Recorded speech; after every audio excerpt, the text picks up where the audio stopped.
सुनो, एक जमाने की बात है जब दिल्ली सल्तनत पर खिलजी वंश का राज था।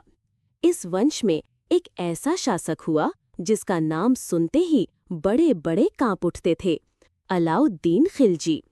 उसका असली नाम था अली गुरशास्प और वो कोई मामूली आदमी नहीं था, बल्कि एक ऐसा योद्धा था जिसने अपने दम पर एक विशाल साम्राज्य खड़ा कर दिया। महत्वाकांक्षा की आग और सिंहासन का रास्ता।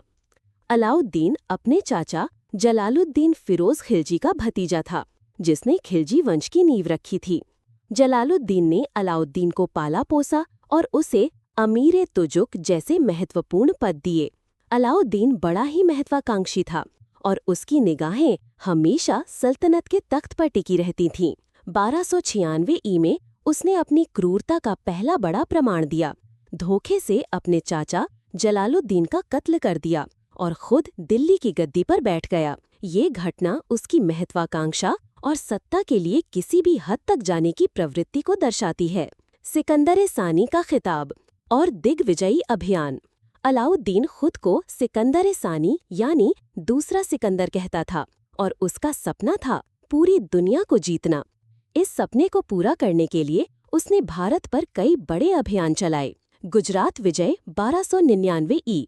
दिल्ली की गद्दी पर बैठने के बाद उसका पहला बड़ा अभियान गुजरात की ओर था। गुजरात के राजा कर्ण को हराकर उसने अपार धन संपत्ति लूटी और वहां से एक गुलाम मलिक काफूर को लाया, जो आगे चलकर उसका सबसे वफादार और क्रूर सेनापति बना। रणथंभौर 1301। ये किला अपनी मजबूती के लिए जाना जाता था, लेकिन अलाउद्दीन ने इसे भी जीत लिया। चित्तौड़ 1303। चित्तौड़ की विजय अलाउद्दीन के इतिहास की सबसे प्रसिद्ध घटनाओं में से एक है, जिसे पद्मावत जैसी कहानियों में भी दर्शाया गया है। ये किला सामरिक दृष्टि से बहुत महत्वपूर्ण था। मालवा 1305 और सिवाना जालोर 1308-1311 ई। उत्तर भारत में अपनी पकड़ मजबूत करने के लिए उसने इन खित्तों को भी अपने अधीन किया। दक्कन विजय मलिक काफूर के नेतृत्व में। अलाउद्दीन ने अपने सेनापति मलिक काफूर को दक्षिण भारत के अभियान पर भेजा। काफूर ने देवगिरी के यादव राजा रामचंद्र देव, वारंगल के काकतीय राजा प्रताप रुद्र देव और होयसल राजा वीर बल्लाल तृतीय को हराया। इन विजयों ने दिल्ली सल्तनत की सीमाओं को बहुत बड़ा कर दिया, जो अगले 300 सालों तक किसी और शासक ने नहीं किया। क्रूर शासक और कुशल प्रशासक। अलाउद्दीन को एक क्रूर शासक के तौर पर याद किया जाता है, लेकिन वो एक कुशल प्रशासक भी था। उसने कई ऐसे सुधार किए जिन्होंने उसके शासनकाल को मजबूत बनाया। बाजार नियंत्रण नीति। मंगोल आक्रमणों से बचाव और अपनी विशाल सेना के भरण पोषण के लिए उसने बाजार नियंत्रण नीति लागू की। उसने वस्तुओं के दाम तय कर दिए और व्यापारियों पर सख्त निगरानी रखी, ताकि कोई जमाखोरी या काला बाजारी न कर सके। शाहनाए मंडी जैसे अधिकारी इस व्यवस्था को लागू करते थे। राजस्व सुधार। उसने भूमि कर को बढ़ाकर पैदावार का 50% कर दिया। उसने भूमि की माप के आधार पर लगान वसूलना शुरू किया, जिससे राजस्व में भारी वृद्धि हुई। सेना सुधार। उसने एक स्थायी और विशाल सेना का गठन किया।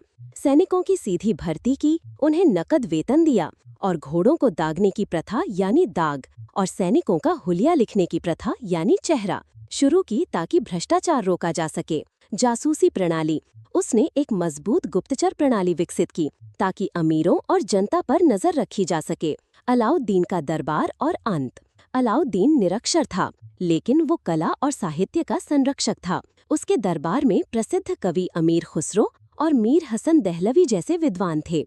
उसने सिरी नामक एक नए शहर की स्थापना की और अलाई दरवाजा जैसे महत्वपूर्ण स्मारकों का निर्माण करवाया, जो इस्लामिक वास्तुकला के बेहतरीन उदाहरण हैं।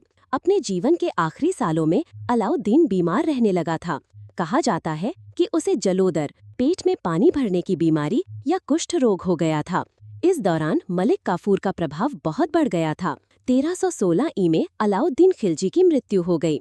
कुछ इतिहासकारों का मानना है कि उसकी मृत्यु मलिक काफूर की साजिश का नतीजा थी।